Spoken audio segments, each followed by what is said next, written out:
Halo, salam guru penggerak. Perkenalkan, nama saya Suci Tri Handayani, calon guru penggerak angkatan 10. Saya mengajar di SDN Cilincing 09. Saya telah melaksanakan diseminasi budaya positif di sekolah. Harapan saya setelah melaksanakan diseminasi ini dapat terciptanya lingkungan sekolah yang memiliki keyakinan dan nilai-nilai yang baik. Saya melaksanakan diseminasi budaya positif pada hari Rabu 12 Juni 2024. Berikut adalah undangan diseminasi budaya positif saya dengan moderator Bapak Ilham dan kepala sekolah saya Bapak Marjuki. Nah, sekarang saya akan menampilkan video diseminasi budaya positif yang saya laksanakan di SDN Cilincing 09. Bismillahirrahmanirrahim. Assalamualaikum warahmatullahi wabarakatuh. Salam sejahtera untuk kita semua. Selamat pagi menjelang siang. Yang pertama-tama kita panjatkan puji syukur hadirat Allah Subhanahu wa Ta'ala, Tuhan yang Maha Kuasa, yang mana atas nikmatnya kita dapat berkumpul pada hari ini dalam acara diseminasi budaya positif yang nanti akan disampaikan oleh CGP kita, Ibu Suci Tri Handayani. Baiklah, untuk mempersingkat acara, yang pertama kita akan menyanyikan lagu wajib nasional, lagu Indonesia Raya yang akan dipimpin oleh Ibu Bibi. Hadirin dipersilakan berdiri.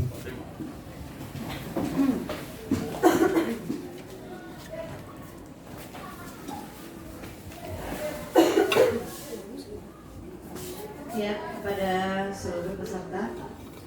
Hiduplah Indonesia Raya. Tuh, dua. Indonesia tanah airku, tanah tumpah darahku. Di sanalah aku berdiri, jadi pandu ibuku. Indonesia kebangsaanku, bangsa dan tanah airku. Marilah kita berseru, Indonesia bersatu. Hiduplah tanahku, hiduplah negeriku, bangsaku, rakyatku semuanya. Bangunlah jiwanya, bangunlah badannya untuk Indonesia Raya. Indonesia Raya, merdeka, merdeka, tanahku, negeriku yang ku cinta. Indonesia Raya, merdeka, merdeka, hiduplah Indonesia Raya.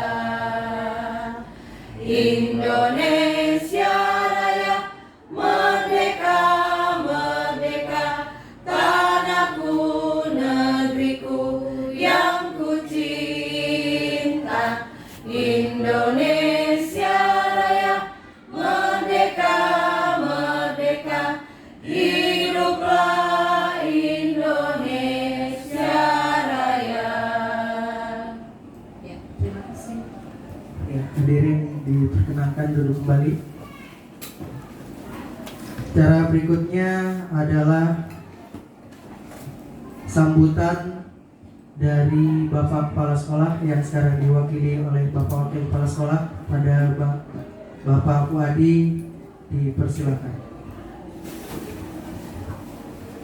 Assalamualaikum warahmatullahi wabarakatuh. Waalaikumsalam.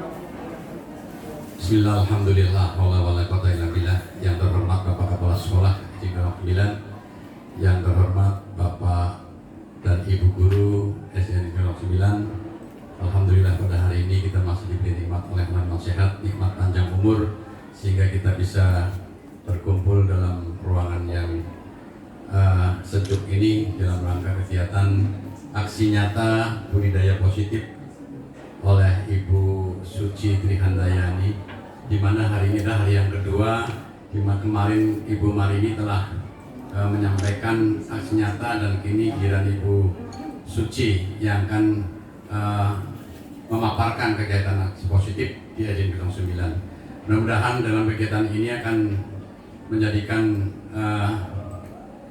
kegiatan positif di SDN 09 akan lebih baik, terutama untuk anak didik kita, penerapan sehari-hari di dalam lingkungan sekolah.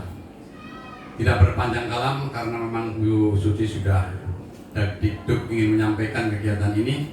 Oleh karena itu mohon kesediaannya Bapak dan Ibu Guru untuk mengikuti kegiatan ini agar minimal tertular kegiatan positif untuk kegiatan anak kita.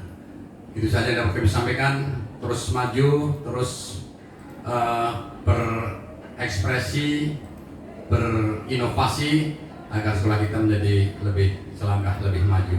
Terima kasih. Saya akhiri. Assalamualaikum warahmatullahi wabarakatuh.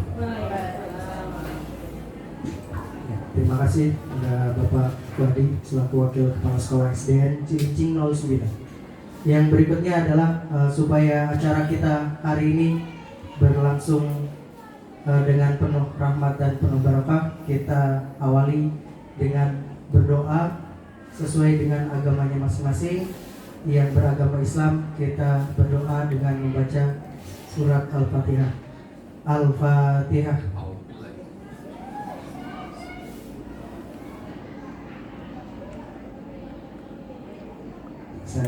Ya, berikutnya adalah acara inti kita pada hari ini, pemaparan materi diseminasi budaya positif yang akan disampaikan oleh CGP kita Ibu Suci Trihandayani. Kepadanya dipersilakan. Ya, baik, terima kasih. Oke, bagaimana Bapak Ibu kabarnya hari ini? Baik, alhamdulillah, luar biasa. Ya, yang semangat ya. Semangat. Kalau saya bilang bagaimana kabarnya hari ini? Alhamdulillah baik, sehat, luar biasa. Oke, sekali lagi. Bagaimana kabarnya hari ini? Alhamdulillah Baik, sehat, luar biasa. Oke, terima kasih. Nah, Bapak Ibu, saya mengumpulkan Bapak Ibu di sini untuk mendiseminasikan budaya positif aksi nyata modul 1.4. Nah, Bapak Ibu, selanjutnya ini adalah tim kami, yaitu Bapak Kepala Sekolah, Bapak Haji Marjuki, kemudian moderator yaitu Bapak Ilham, dan saya sendiri sebagai pemateri Suci Trihandayani.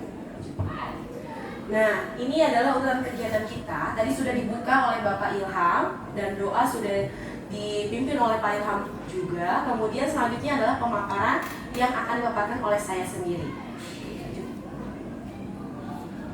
Oke, nah ini sebelum kita mulai, saya akan membuat kesepakatan dulu nih.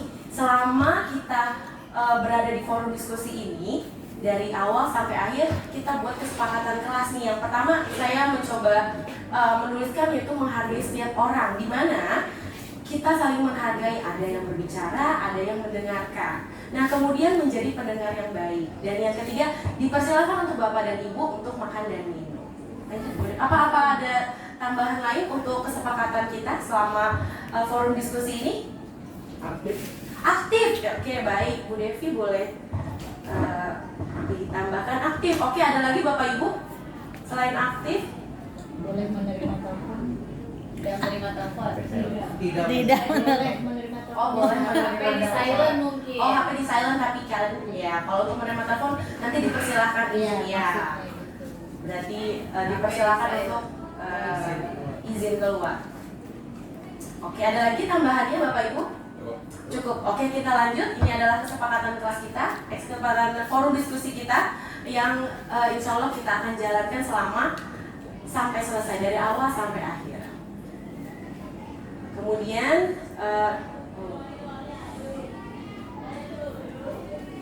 oke, nah ini adalah kesepakatannya, sudah kita sepakati.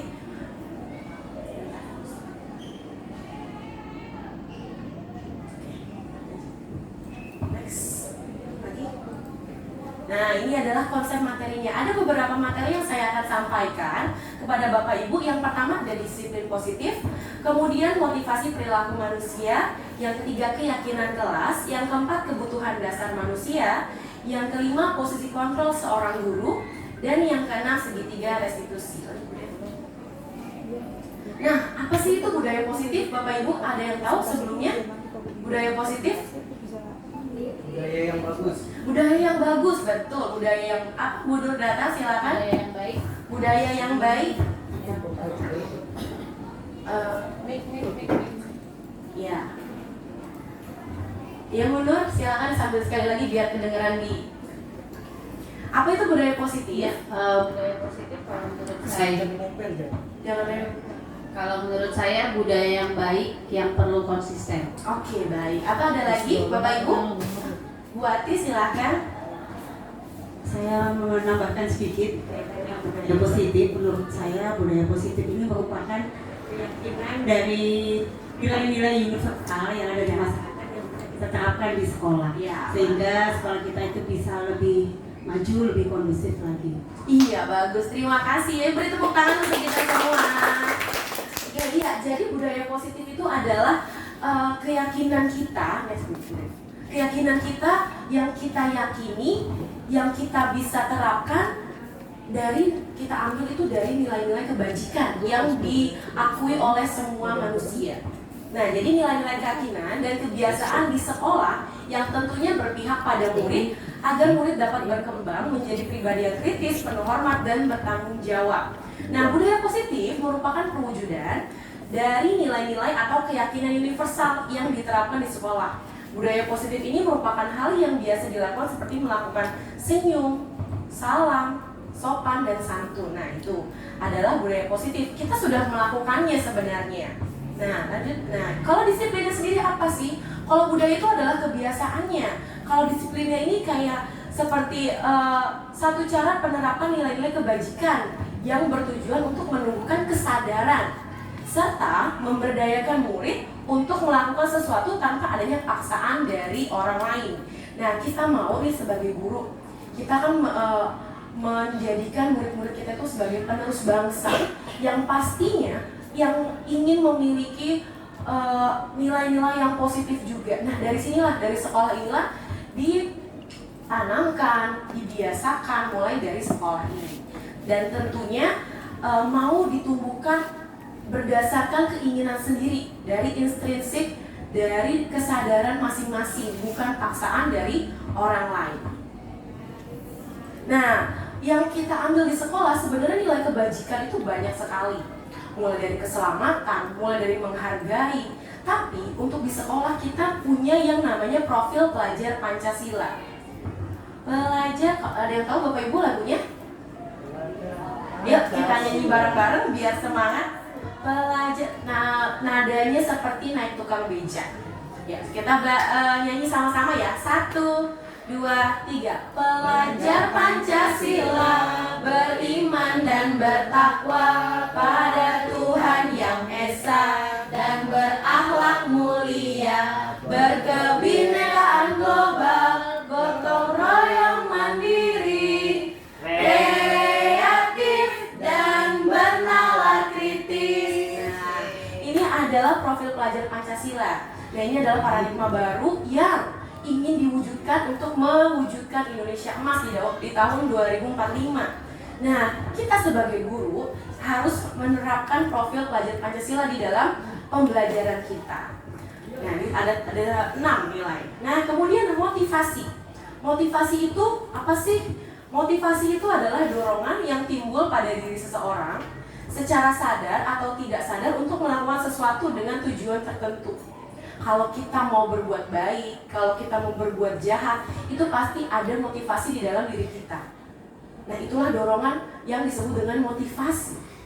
Nah, kemudian sementara itu dalam psikologi motivasi itu adalah usaha yang dapat menyebabkan seseorang atau kelompok tertentu tergerak melakukan sesuatu karena ingin mencapai tujuannya. Nah, kita juga nih sebagai guru harus mewujudkan, menumbuhkan motivasi siswanya ini dari dalam dirinya masing-masing. Nah, inilah yang mau kita tumbuhkan. Bagaimana sih caranya? Kita punya selanjutnya. Nah, ini motivasi perilaku manusia. Ada 3 macam motivasi perilaku manusia. Yang pertama itu adalah menghindari ketidaknyamanan atau hukuman. Mungkin Bapak Ibu pernah menemukan murid yang dia tidak pernah mengerjakan tugas, dia tidak pernah datang tepat waktu, tapi karena sering dimarahin, karena sering dihukum, akhirnya dia berusaha untuk datang lebih pagi. Nah, itu adalah yang pertama, contoh yang pertama. Dia datang pagi itu bukan karena kesadarannya, tapi untuk menghindari hukuman atau ketidaknyamanan yang diperlakukan oleh gurunya di sekolahnya. Oke, yang kedua, untuk mendapatkan penghargaan dari orang lain. Saya pernah mendapatkan pengalaman. Saya pernah membuat poin di dalam kelas tahun lalu sepertinya. Itu poin yang paling besar itu adalah anak yang hebat dulu. Kemudian suatu saat ada satu anak yang biasa saja, yang pendiam, tiba-tiba poinnya berbanyak. Saya bingung dapat dari mana ini ya. Akhirnya ternyata poin-poin temannya itu banyak yang hilang. Nah, dia itu mengambil poin temannya, kemudian ditaruh di punyanya dia sendiri. Supaya apa? Supaya dia mendapatkan penghargaan. Karena waktu itu saya mendapatkan bagi poin yang banyak akan saya kasih hadiah. Ya, walaupun makanan atau ciki-ciki itu saya kasih setiap bulannya. Nah, karena mendapatkan hadiah mungkin dia termotivasi, tapi motivasinya inilah yang bukan dari dalam dirinya, tapi melakukan hal yang tidak baik, malahan mengambil poin temannya.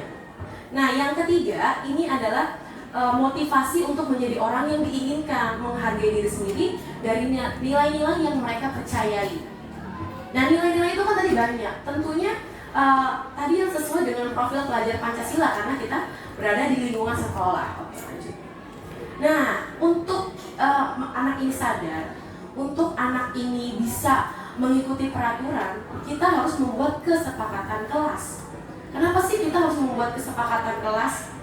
Nah, karena kita kalau mau anak itu nurut, kita mau anak itu mengikuti aturan, kita harus membuat kesepakatan dulu. Untuk apa kesepakatannya? Kalau mereka sudah membuat kesepakatannya sendiri dan dia melanggar, dia akan bercermin. Oh, kan kita waktu di awal sudah membuat kesepakatan kelas ya. Kita harus datang tepat waktu di kesepakatan kelas kita. Tapi saya datangnya terlambat. Berarti saya harus apa? Kemarin kita udah sepakat. Nah, maka murid itu akan tersadar. Oh, kita awal sudah buat kesepakatan. Berarti selanjutnya saya nggak boleh nih melanggar kesepakatan kita. Nah, jadi kita harus tanyakan dulu nih, apa sih yang diyakini oleh murid-murid kita? Apa sih nilai-nilai yang ada di dalam diri mereka yang pengen mereka wujudkan, yang pengen mereka terapkan? Nah, itu kita harus tanya dulu ke murid-muridnya. Nah, jadi saya bacakan, keyakinan kelas mengarahkan pada penciptaan budaya sekolah yang positif. Dari keyakinan siswa akan menumbuhkan budaya positif yang ada di sekolah. Nah, ketika semua warga sekolah memahami dan mematuhi nilai-nilai yang sama, hal ini akan menciptakan dan menciptakan lingkungan budaya sekolah tuh yang positif juga, menumbuhkan dan mengembangkan siswa. Nah, di sini peran guru itu sangat penting untuk mewujudkan keyakinan kelas ini, menerapkan melakukan kesepakatan kelas secara bersama-sama serta menerapkan di kelas secara konsisten terus-menerus. Nah, ini penting Bapak Ibu. Kenapa? Ini udah mau tahun ajaran baru. Saya sih berharap nanti saat ajaran baru kita semua punya keyakinan kelas masing-masing. Tapi beda-beda nggak apa-apa, iya nggak apa-apa. Tapi mereka membuat sendiri keyakinan kelasnya, disepakati oleh teman sekelasnya. Kemudian dipajang besar-besar di tembok kelas, di dinding kelasnya. Untuk apa? Supaya mereka melihat, mereka membaca saat masuk kelas, saat beristirahat, mereka membaca kesepakatan kelasnya, dan mereka akan yakin bahwa mereka itu bisa mewujudkan kesepakatan kelas tersebut. Nah, gimana sih cara kita membuat kesepakatan kelas? Yang pertama, periksa daftar prinsip moral yang telah dikembangkan. Ini caranya gimana? Caranya itu adalah kita nanya ke anak-anak, kira-kira nilainya apa sih? Nilai apa sih yang kalian yakini? Kalau kita punya kelas, kita mau mewujudkan kelas yang seperti apa? Oh, Bu, saya saat belajar sukanya yang kelasnya bersih, kelasnya nyaman. Nah, itu dari sini kita ambil. Yang kedua, pilih nilai-nilai moral yang ingin ditekankan. Kita bisa mengarahkan murid, kalau kita kelasnya kotor, kira-kira gimana ya belajarnya? Nah, itu kita bisa mengarahkan murid-murid kita. Kemudian yang ketiga, perbaiki beberapa prinsip moral. Jadi saat kita membuat kesepakatan kelas, menanyakan keyakinan kelas kepada murid, ini kita harus nanya, kita membuatnya itu dalam bentuk kalimat positif. Tidak boleh dengan menggunakan kata tidak, jangan, itu kalau bisa dihindari. Nah, yang keempat terakhir ini adalah membuat poster atau bagikan di sosial media untuk memperkuat keyakinan bersama kelas. Nah, ini bisa kalau anak-anak tuh suka punya Instagram ataupun TikTok khusus kelasnya. Nah, itu bisa tuh keyakinan kelasnya di-share melalui media sosial tersebut. Nah, itu dengan menggunakan poster atau bisa juga ditempel tadi di dinding kelas. Oke, nah ini pembentukan keyakinan kelas. Kenapa? Karena lebih konseptual daripada aturan. Nah, jadi kalau aturan kan harus, kalau kesepakatan tuh kita diskusi dulu bersama murid-muridnya dengan guru-gurunya. Kemudian pernyataan universal dirumuskan dalam kalimat afirmatif, ringkas serta mudah diingat, disesuaikan dengan situasi kelas dan sekolah agar dapat diterapkan dengan mudah, melibatkan seluruh anggota saat penyusunan. Nah, ini adalah kesepakatan kelas untuk pembentukannya. Oke. 3. Nah, Bapak Ibu, nih di sini saya ada contoh kesepakatan kelas yang bisa kita pajang di kelas-kelas kita. Nah, ini kesepakatan kelas yang pernah saya buat di kelas, yaitu menjaga kebersihan. Ini saya nanya dulu ke muridnya, kelas impian kalian itu seperti apa? Nah, ini yang hijau ini adalah contoh kelas saya. Menjaga kebersihan dan menjalankan tugas piket, kemudian menghargai, menghormati, saling menyayangi, menjaga dan merawat fasilitas sekolah, menjaga kekompakan, pergantian saat berbicara, dan gotong royong. Nah, ini adalah contoh kesepakatan kelas saya. Kalau ini adalah kesepakatan kelas dari teman-teman saya. Nah, ini bisa dibuat juga nanti Bapak Ibu saat ajaran baru. Awal ajaran baru itu adalah waktu yang pas untuk kita membuat kesepakatan kelas dan bertanya kepada murid kita. Lanjut, Bu. Nah, sekarang kita ke 5 kebutuhan dasar manusia. Manusia itu hidup, dia memiliki kebutuhan. Ini adalah 5 yang utama. Yang pertama, kebutuhan bertahan hidup. Maksudnya apa? Kebutuhan bertahan hidup itu, lanjut Bre. Nah, kebutuhan bertahan hidup itu bersifat fisiologis. Saat kita capek, saat kita ngantuk, pasti tubuh kita ingin istirahat, ingin tidur. Kemudian selain capek, ada juga makanan. Kalau kita lapar, kita lemas, itu kita pasti membutuhkan makanan. Bagaimanapun kita harus bisa memenuhi 5 kebutuhan hidup kita. Nah, lanjut, yang kedua itu adalah kebutuhan untuk diterima. Contohnya, misalkan kita lagi di kelas, ada satu anak yang nggak ditemenin, pasti dia akan merasa sedih. Dia harus ditemenin, dia pasti akan mencari cara bagaimana caranya untuk bisa ditemenin oleh temannya. Kebutuhan untuk disayangi, diterima meliputi kebutuhan hubungan koneksi sosial, memberi dan menerima kasih sayang, dan kebutuhan untuk merasa menjadi bagian dari suatu kelompok. Nah, ini contohnya sama kalau di rumah. Kalau orang tuanya sibuk, orang tuanya banyak kerjaan, nggak pernah nanya ke muridnya, pasti di sekolah dia mencari perhatian dari gurunya, dari teman-temannya. Nah, inilah kebutuhan yang belum dipenuhi, belum diisi sama kita, sama murid itu belum penuh. Jadi makanya dia mencari supaya kebutuhannya terisi. Lanjut. Nah, yang ketiga adalah pengakuan atas kemampuannya. Semua orang pasti membutuhkan kebutuhan ini, pengakuan atas kemampuannya. Kebutuhan ini meliputi keinginan untuk dianggap berharga, bisa membuat perbedaan, bisa membuat pencapaian, kompeten dan diakui dan dihormati. Lanjut. Kebebasan, kebutuhan untuk bebas yang meliputi kemandirian, otonomi, pilihan, dan mampu mengendalikan arah hidup seseorang. Nah, jadi murid ini juga ingin bebas. Oke, lanjut. Yang terakhir itu adalah kesenangan. Kebutuhan ini untuk mencari kesenangan, bermain dan tertawa. Kalau anak muridnya lagi bosan, tiba-tiba dia bercanda sama temannya, berarti dia masih butuh kebutuhan untuk kesenangannya masih kurang. Botolnya tuh masih belum keisi mengenai kesenangannya. Lanjut. Nah, di sini ada studi kasus, Bu, Bapak, Ibu. Ibu Vio, guru kelas 4, sedang bingung menghadapi salah satu muridnya di kelas. Namanya Husen. Beberapa anak melaporkan kalau si Husen ini sering kali meminta bekal makan siang secara paksa punya temennya. Nah, jika Bapak Ibu punya murid yang seperti itu, kira-kira apa yang akan Bapak Ibu lakukan? Ada yang bisa menjawab? Mic-nya? Atau mungkin boleh deh ditulis dulu di sini di sticky notes, nanti saya minta menempel di papan tulis.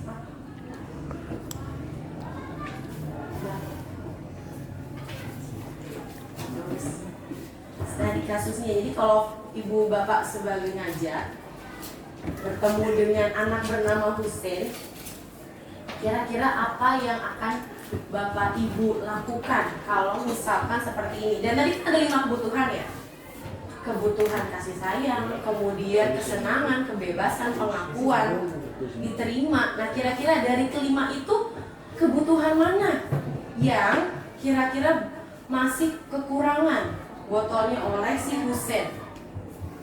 Nah, tadi ada 5 kebutuhan nih Bapak Ibu. Ada kesenangan, kebebasan, kemudian rasa diterima, kasih sayang. Nah, kira-kira kebutuhan apa dan apa yang akan Ibu Bapak Ibu lakukan kalau misalkan anak ini tuh ngambil makanan orang lain terus? Oke, silakan langsung ditempel. Ini aja. Oke.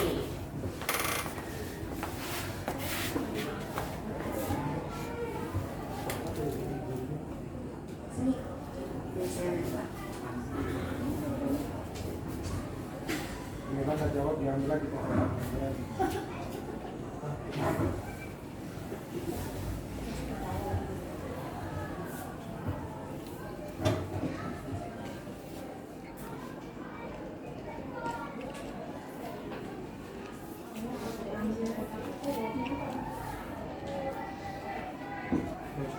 Iya.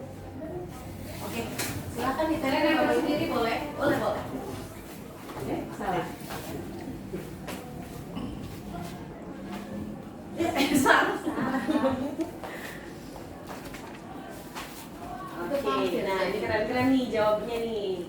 Nah, jadi ini ada yang menanyakan secara personal, kemudian kenapa sih bersikap seperti itu. Nah, itu benar ya Bapak Ibu ya, kita kalau menemukan murid yang seperti ini, kita tentunya harus nanya, kenapa sih kamu ngelakuin seperti itu? Ada beberapa alasan yang bisa menjadi si Husein ini melakukan hal ini. Nah, alasan yang pertama, karena ia merasa lapar. Mungkin saja orang tuanya ini tidak membawakan bekal. Kemudian karena dia mau bertahan hidup, dia kelaparan, tentunya dia butuh makan. Karena dia nggak punya uang dan nggak dibekelin makannya, maka dia mengambil makanannya secara paksa punya teman. Nah, alasan yang selanjutnya, karena dia merasa senang temannya jadi memperhatikannya. Kalau misalkan ngambil, Husein kok ngambil-ngambil sih punya aku? Akhirnya dia melapor ke temennya, melapor ke gurunya, temennya melapor ke gurunya. Gurunya jadi bertanya ke Husein, memperhatikan Husein, memberi perhatian. Nah, itulah sikap dari si Husein. Dia membutuhkan kasih sayang juga kebutuhannya. Nah, yang ketiga, karena temannya jadi takut dengan dia dan menuruti keinginannya. Kalau Husein galak, bagi nggak, kalau nggak nanti aku apain ya. Nah, itu adalah kebutuhan puasa. Ada karena si Husein yang ngomongnya kasar secara memaksa, dikasih sama temennya, akhirnya dia merasa dia berkuasa, akulah penguasa kelas ini. Nah itu alasan Husain. Dan yang terakhir ini karena dia merasa bosan. Mungkin ini adalah alasan-alasan yang bisa muncul. Mungkin dia setiap hari dibawain yang sama, nasi uduk. Oh temennya bawanya nasi goreng pakai sosis. Oh temennya bawa sop. Oh temennya bawa fried chicken. Nah mungkin karena dia bosan tiap hari makannya nasi uduk mulu, dia pengen mencoba makanan yang lain. Nah itu adalah kebutuhan yang mungkin belum terisi di Husainnya. Ada tingkat makanannya dia. Oke Bapak Ibu, nah ini kita mau ada ice breaking dulu deh. Sebelum kita mulai selanjutnya, ice breakingnya cukup duduk tapi berpasangan berhadap-hadapan. Permainannya adalah hijau hitam. Hijau hitam. Ya, Kuning. permainan hijau Hijau apa hitam? Oh iya. Nah jadi boleh yang sebelah kanan hijau, yang kiri hitam. Jadi tangannya nanti saling salaman. Salaman. Nanti kalau saya bilang hijau, nah yang hijau itu menghindar. Sorry, yang hijau nangkep temennya. Oh, kalau kita bilang Kalau misalkan hijau dia nangkep. Berarti yang hitam. Kalau hitam, iya. Kalau yang hitam menghindar. Kalau saya bilang hitam, berarti yang hitamnya hijau tapi menghindar gitu ya. iya, yang hijau. Pokoknya sampai ditangkap intinya gitu. Oke, sudah siap Bapak Ibu? Tangannya begini dong. Nah, saling begini. Hitam.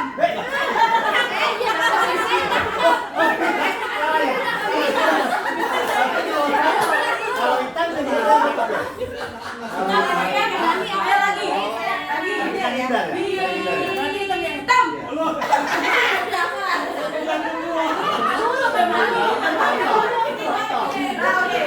Ada lagi. 5 kali lagi. Belum. Hijau. Lagi. Hitam.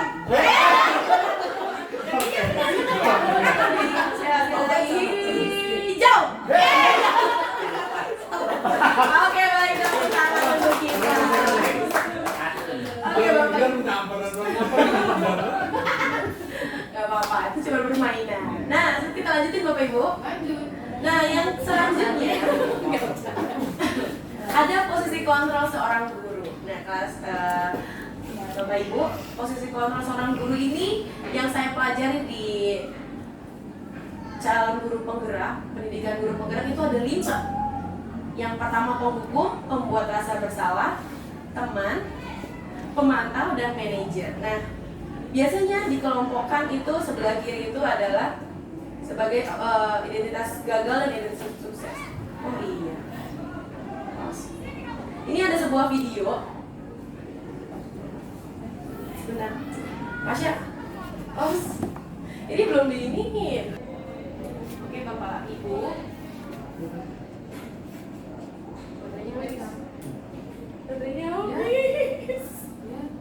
Tiga. Oke, Bapak Ibu, di sini saya punya video tentang posisi kontrol sebagai guru. Nah, yuk kita saksikan aja langsung.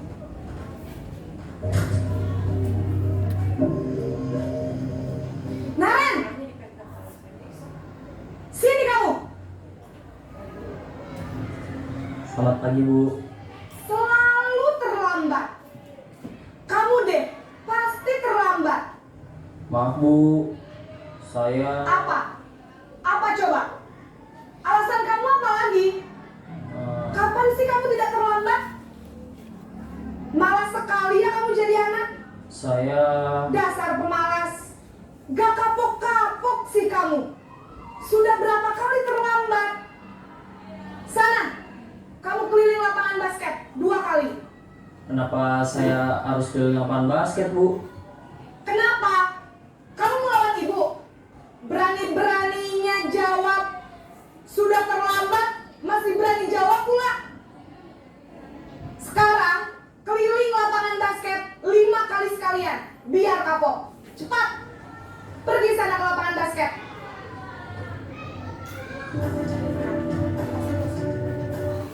Oke Oke, Bapak Ibu, tadi di situ ada guru dan siswanya Naren, dia itu datang terlambat.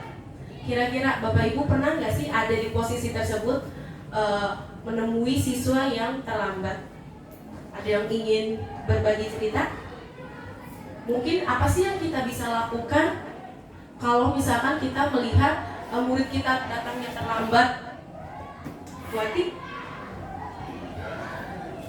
Ya, saya pernah menemukan ya kasus seperti tadi di mana peserta didik saya itu terlambat. Nah, upaya yang pertama saya lakukan yaitu saya menanyakan secara personal.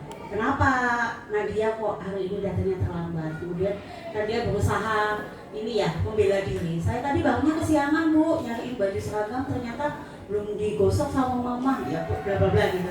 Nah, jadi saya kembali lagi. Nah, berarti apa yang bisa kamu upayakan nih biar kamu bisa mencegah kamu biar nggak sampai bangunnya kesiangan ataupun baju seragam kamu belum tersedia. Nah, kamu malamnya harus mempersiapkan. Jadi saya berusaha menanyakan secara personal, jangan sampai di hadapan teman-temannya saya menanyakan itu. Saya menjaga perasaan dan mental anak tersebut. Itu mungkin sih. Ya, terima kasih untuk Bu Ati. Ya, itu tadi salah satu sikap kita sebagai guru. Apa sih, kita tanya dulu alasan mereka itu melakukan kesalahan.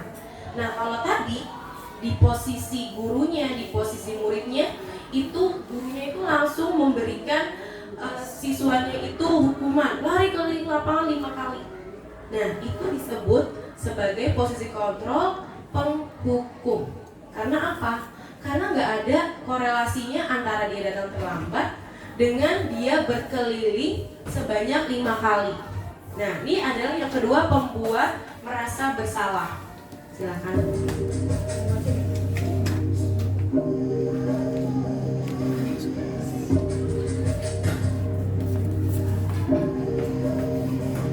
Naren,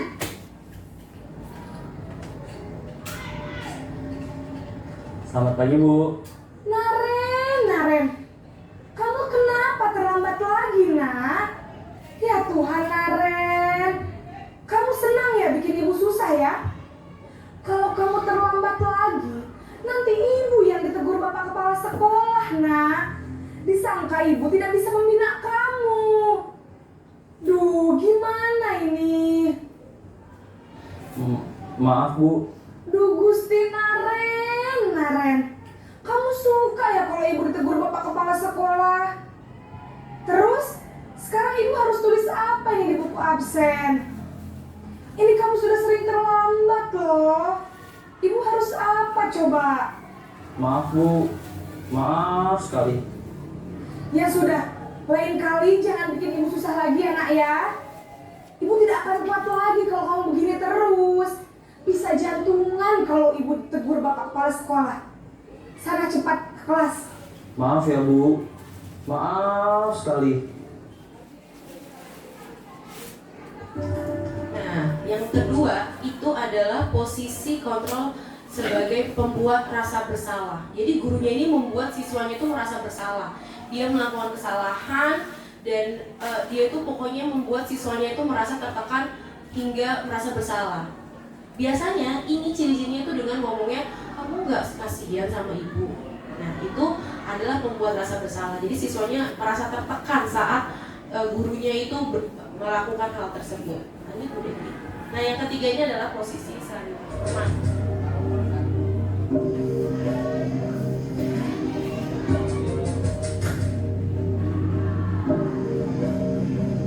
Naren,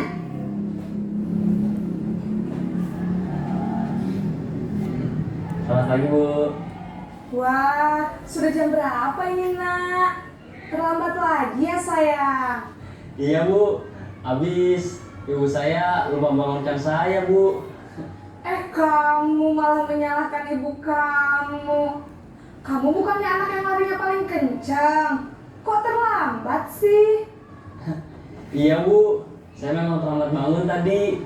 Jadi biarpun saya lari kencang, tetap gak terkejar Bu. Ya sudah sana. Nanti lain kali larinya lebih kencang lagi ya. Biar gak terlambat lagi. Bikin seneng ibu. Demi ibu. Bisa kan? Bisa lah, Bu. Ya sudah, sana masuk kelas. Ibu beresin urusan absen kamu. Kamu ini ada-ada saja. Nah, tadi itu adalah posisi sebagai teman. Dia itu saat berbicara sama murid dan guru itu dia santai. Tapi apa sih akibatnya? Sebenarnya ini bagus juga. Tapi apa akibatnya? Akibatnya kalau lama-kelamaan itu murid itu bisa tidak menghargai si guru itu. Karena dia menganggap sebagai teman, maka bisa guru itu tidak kurang dihargai oleh muridnya. Lanjut, yang keempat ini adalah posisi pemantau.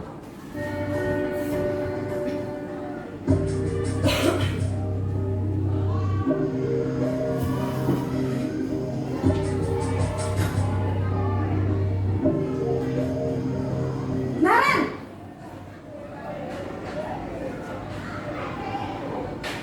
Selamat pagi, Bu. Naren, apa peraturan sekolah kita tentang jam berapa kita harus masuk sekolah, nak? Kita harus di sekolah jam 7, Bu. Iya betul, sekarang sudah jam 7.20. Naren sudah tahu konsekuensinya jika terlambat hadir. Paham, Bu. Saya harus tinggal kelas pas jam istirahat selama 20 menit. Iya benar, konsekuensinya demikian. Jadi nanti jam 9.30 pas istirahat, kamu harus tinggal di kelas, kerjakan tugas tambahan untuk ketertinggalan kamu, ya? Baik, Bu.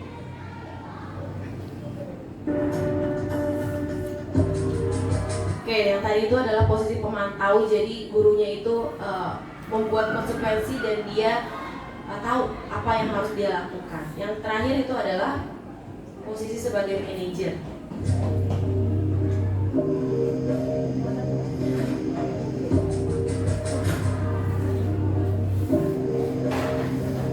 Naren!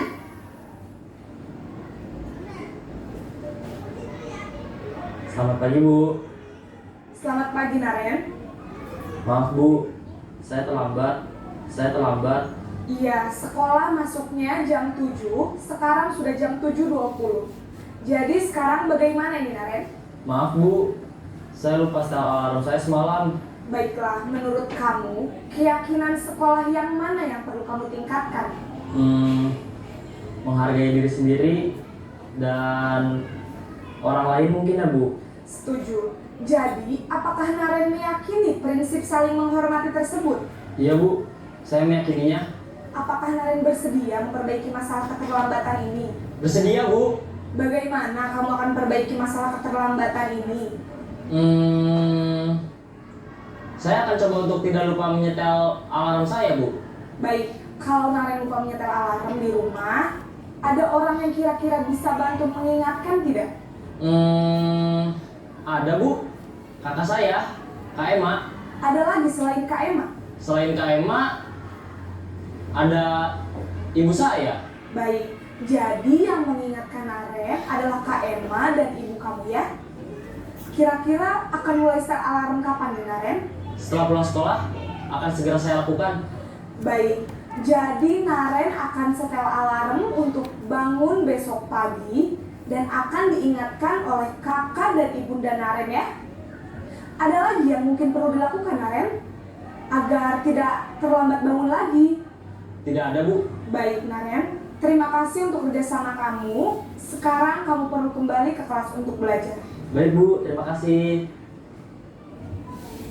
Oke, baik. Oke, ini adalah 5 posisi kontrol kita sebagai guru. Ada penghukum, ada pembuat rasa bersalah, kemudian ada teman, ada pemantau, dan lain ada manajer. Menurut Bapak Ibu, kira-kira dari kelima itu yang paling enak dipandang, yang pengen kita lakukan saat siswa ada di posisi itu yang mana sih Bapak Ibu? Yang mana? Pak Sandi boleh? Kenapa? Alasannya silakan. Baik, kalau dilihat dari video tadi, yang paling nyaman, paling membuat siswa merasa dilindungi atau merasa adanya perlakuan yang sesuai adalah manajer, karena dia berusaha mencari solusinya sendiri dan tidak ada kata-kata mungkin yang menyakiti perasaan siswa tersebut. Seperti itu, Bu Suci. Ya, terima kasih Pak Sandi. Ya, posisi yang terakhir itu adalah posisi yang paling efektif, yang akan membuat identitas sukses murid kita. Oke, nah yang pertama ini ada posisi kontrol. Tadi dia menggunakan hukuman, jadi siswa mau nggak mau, suka nggak suka, mereka harus melakukan hukuman tersebut. Lanjut yang kedua itu adalah posisi pembuat rasa bersalah. Jadi biasanya gurunya ini membuat suara yang lembut, kemudian kamu nggak kasihan sama ibu, dan dia merasa muridnya ini merasa kasihan kepada gurunya. Nah ini membuat siswa akan tertekan. Yang ketiga itu ada posisi sebagai teman, di mana posisi ini tidak akan menyakiti murid, namun akan tetap berupaya mengontrol muridnya melalui persuasi. Dia hanya melakukan, tapi ini tadi kekurangannya adalah kalau berjangka panjang akan kurang dihargai oleh muridnya. Dan sedangkan yang keempat, posisi kontrol pemantau. Berdasarkan peraturan pada konsekuensi dengan menggunakan sanksi, kita dapat memisahkan hubungan pribadi kita dengan murid sebagai seseorang yang menjalankan posisi sebagai pemantau. Nah ini bisa dilakukan, tapi siswanya kurang bisa berpikir apa yang solusi yang terbaik untuk dia. Nah yang terakhir itu adalah posisi control manager. Guru berbuat sesuatu kepada murid, mempersilahkan murid mempertanggungjawabkan dan mendukung murid dengan mencari solusi. Dan solusinya ini muridnya itu berpikir sendiri. Dia menanyakan keyakinan kelasnya, kesepakatan kelasnya yang pernah mereka buat. Kita lanjut. Nah, untuk mewujudkan posisi manajer itu kita memakai segitiga restitusi Bapak Ibu. Segitiga restitusi ini ada 3 tahapan. Yang pertama menstabilkan identitas, yang kedua validasi tindakan salah, dan yang ketiga adalah menanyakan keyakinan. Kalau menstabilkan identitas itu kita bertanya, contohnya silakan Bu Devi lanjut. Kita menerapkan segitiga restitusi bertujuan untuk membuat anak menjadi mandiri dalam menyelesaikan masalahnya. Dia bisa mencari solusinya sendiri. Disuruh berpikir tentang nilai-nilai apa yang mereka perbuat dan mereka mempertanggungjawabkannya sendiri. Yang contoh-contoh kalimatnya, yang itu berbuat salah merupakan hal manusiawi. Pasti semua orang itu pernah melakukan kesalahan. Kemudian tidak ada manusia yang sempurna. Nah ini bisa kita awali saat kita menghadapi siswa yang berbuat salah. Ini kata-kata ini bisa kita pakai. Kemudian Bapak Ibu tidak tertarik siapa yang salah, siapa yang benar. Kita tertarik mencarikan solusinya untuk menyelesaikan masalahnya. Nah ini bukan melakukan pembenaran atau salah, tapi kita mencari solusi ini supaya apa? Supaya posisi siswa ini stabil, jiwaannya, psikologisnya. Lanjut. Nah yang kedua adalah validasi tindakan salah. Dan kita tidak membenarkan perbuatannya, kita tidak menyalahkannya juga. Jadi validasi tindakan yang salah ini pertanyaannya bisa, kamu pasti punya alasan. Maukah kamu belajar cara lain untuk mendapatkan yang kamu butuhkan? Nah ini bisa, kalimat-kalimat ini bisa kita terapkan nanti saat kita menghadapi siswa yang bermasalah. Dan yang terakhir itu adalah menanyakan keyakinan. Setelah dia tahu alasannya, kita tahu alasannya, menceritakan alasan dari si murid, kemudian validasi tindakan yang salah, dan yang ketiga tuh kita menanyakan keyakinan. Nilai-nilai apa yang mereka yakini? Apa nilai yang dipercaya? Oh tadi saling menghargai. Oh datang tepat waktu. Ya itu adalah kesepakatan kelas yang dibuat di awal sebelum ini. Lanjut. Nah ini saya ada studi kasus yang saya terapkan. Setiap Senin video ini datang kalau terlambat. Ini asli ya Bapak Ibu. Sehingga pada saat bendera udah naik, video itu baru hadir di sekolah. Nah ini ada videonya silakan. Nah ini saya membuat segitiga restitusi kepada Fidelia. Waalaikumsalam Fidel, silakan duduk. Fidel, gimana tadi istirahatnya, udah makan? Udah, oke. Fidel, tahu nggak kenapa Bu Suci panggil Fidel ke sini? Enggak. Oke, kemarin Bu Suci lihat Fidel saat upacara bendera. Fidel datang saat bendera ini dikibarkan. Benar apa enggak ya? Iya Bu. Iya. Nah, Fidel, Bu Suci pun juga pernah melakukan hal itu. Bu Suci juga pernah terlambat. Bu Suci juga pernah datang ke sekolah itu agak siang. Nah, Ibu juga ingin mencarikan solusi nih buat Fidel. Gimana sih caranya biar kita tidak lambat lagi? Fidel mau nggak dicarikan solusinya? Mau. Oke. Fidel, Ibu boleh tanya nggak? Kenapa sih Fidel kemarin bisa terlambat datangnya? Saya tuh terlambat kadang-kadang beda-beda Bu penyebabnya. Oke, ini adalah validasi, bukan sorry. Ini adalah yang pertama ya menstabilkan identitas dengan cara mencari tahu alasan si Fidel ini kenapa bisa terlambat itu apa. Nah ini pertama saya lakukan. Lanjut. Oke, kalau yang kemarin gara-gara apa? Kemarin itu gara-gara saya udah bangun pagi. Nah, udah bangun pagi, berangkat pagi. Nah, karena di jalan menuju ke sekolah tuh lagi ada perbaikan jalan, jadi harusnya ditutup dan nunggu dulu. Oh begitu, berarti perjalanannya panjang ya. Emang rumah Fidel di mana? Di Tarumajaya Bu. Oh, Tarumajaya Bekasi. Wah, lumayan jauh ya berarti kalau untuk ke sekolah. Nah, Fidel tuh udah hebat banget nih dari Bekasi sampai ke Jakarta Utara. Sekolah Fidel udah jauh, tapi Fidel masih bisa bangun pagi dan walaupun kemarin terlambat, tapi Ibu berharap kita bisa mencari solusi untuk kedepannya seperti apa. Nah, Fidel masih ingat nggak perasaan Fidel saat Fidel datang terlambat itu seperti apa? Ya pertama kali terlambat saya agak malu, cuman karena ya saya terlambat juga bukan karena saya malas atau gimana, jadi ya sekarang udah biasa aja gitu. Oh gitu, berarti awal-awal malu ya? Iya. Oke, nah sekarang berarti kita harus membangun lagi nih biar kita sama-sama datangnya itu jangan sampai terlambat lagi. Itu masih ingat nggak tentang kesepakatan kelas kita? Masih ini tuh ada datang tepat waktu. Oke. Bergantian satu bicara dan jaga fasilitas. Nah, salah satunya tadi adalah datang tepat waktu.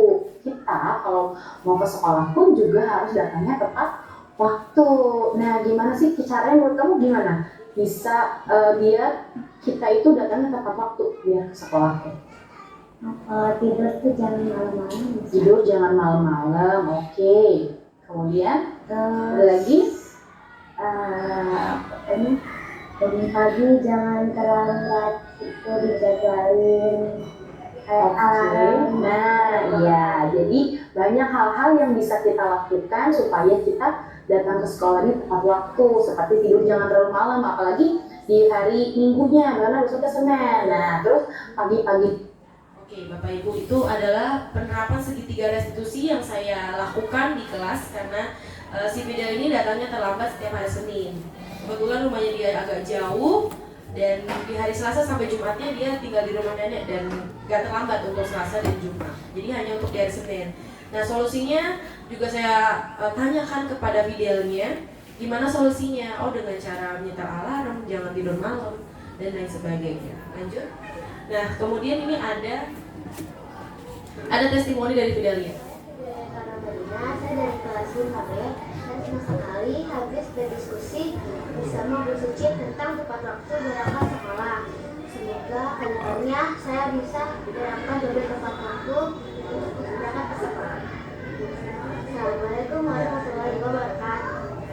Oke, si Fidel ini memberikan testimoni di mana dia itu merasa senang karena mungkin psikologinya dia nggak tertekan ya, karena tidak dimarahin, karena kita berdiskusi santai, tapi kita mencarikan solusinya. Nah, kesimpulannya Bapak Ibu, dari keenam ini untuk membentuk budaya positif di sekolah kita, pertama kita harus membuat disiplin positifnya. Dengan cara apa? Dengan cara kita menumbuhkan motivasi intrinsik yang ada pada murid kita. Nah, untuk menumbuhkannya itu kita bisa menggunakan keyakinan kelas yang kita buat di kelas masing-masing. Nah, kalau misalkan siswanya atau muridnya itu melanggar atau melakukan kesalahan, berarti ada kebutuhan mereka yang belum terpenuhi. Posisi kontrol seorang guru, nah tadi ada 5. Yang paling baik, yang paling membuat identitas sukses itu adalah posisi manajer. Dimana kalau posisi manajer kita menemukan kesalahan, kita menggunakan segitiga restitusi. Nah, itulah Bapak Ibu. Jadi yang harus kita lakukan pertama kali yang mana sih? Ada yang bisa jawab? yang mana yang harus kita lakukan, langkah awal yang harus kita lakukan untuk membentuk budaya positif. Ya benar, keyakinan kelas. Keyakinan kelas lah yang harus kita buat nanti. Saya berharap sih nanti di tahun ajaran baru ya Bapak Ibu, untuk kemajuan sekolah kita, membuat keyakinan kelas di kelas masing-masing kemudian ditempel. Nah begitu. Oke, selanjutnya Bu Devi. Nah ini ada kegiatan refleksi Bapak Ibu. Boleh ada 3 pertanyaan 1 sampai 3. Silahkan ditulis di sticky notes 3 pertanyaannya. Jawabannya saja. Nomor pertama, apakah materi mudah disampaikan? Yang disampaikan mudah. Kemudian yang kedua, materi apa yang diminati untuk dipelajari lebih lanjut? Tadi ada 6. Ada disiplin, keyakinan kelas, kemudian ada posisi kontrol guru, ada segitiga restitusi. Nah, kira-kira materi apa yang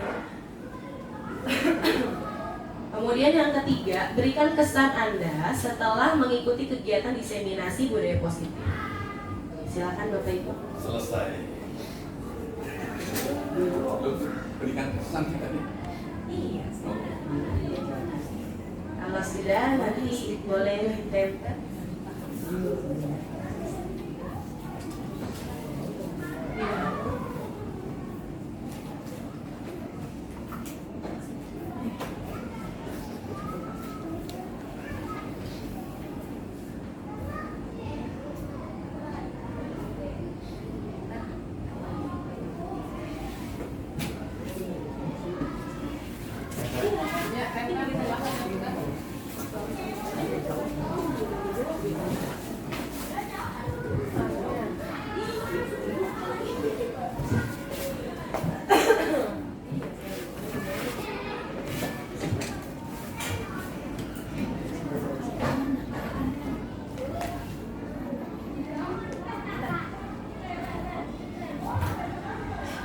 Sudah Bapak Ibu, kalau sudah mungkin sampai sini ada yang ingin ditanyakan tentang materi hari ini, disiplin positif, motivasi, keyakinan kelas, kemudian posisi kontrol guru, atau mungkin segitiga restitusi.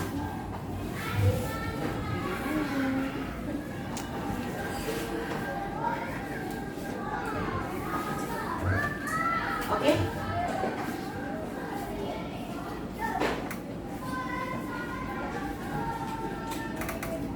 Apakah ada yang ditanya Bapak Ibu untuk diskusi kita pada hari ini? Oke, menanggapi Pak Sandi. Baik, pertama-tama luar biasa Bu Suci.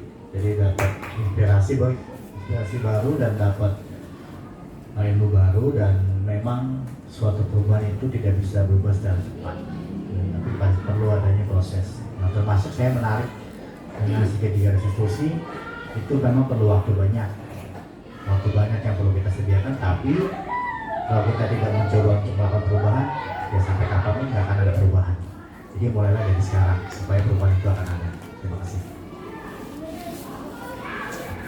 Terima kasih Pak Sandi. Ya, memang segitiga restitusi masih belajar. Saya pun juga masih belajar untuk menerapkan itu di kelas. Ini kebetulan Fidel yang terlambat, jadi saya bisa terapkan segitiga restitusinya. Oke Bapak Ibu, mungkin ada lagi yang ingin bertanya atau menanggapi? Kalau sudah tidak ada, oke, saya kembalikan. Cukup sekian dari pemaparan dari saya. Kurang lebihnya mohon maaf. Assalamualaikum warahmatullahi wabarakatuh. Saya kembalikan ke Pak Ilham. Ya, terima kasih. Demikian penyampaian materi yang luar biasa dari Ibu Suci yang sangat menginspirasi. Mudah-mudahan budaya positif ini menjadi budaya yang bisa kita terapkan di SD Cilincing 09 untuk kemajuan peserta didik kita. Sekali lagi kita beri aplaus, tepuk tangan yang sangat luar biasa. Oke, Demikian acara kita hari ini. Kita tutup dengan pembacaan doa. Kita tutup dengan membaca hamdalah. Alhamdulillah. Ya, terima kasih atas kesediaan waktunya untuk menghadiri acara ini. Terima kasih Bapak Ibu. Sekian video diseminasi budaya positif yang saya lakukan kemarin. Terima kasih sudah menyaksikan. Sampai jumpa di video selanjutnya.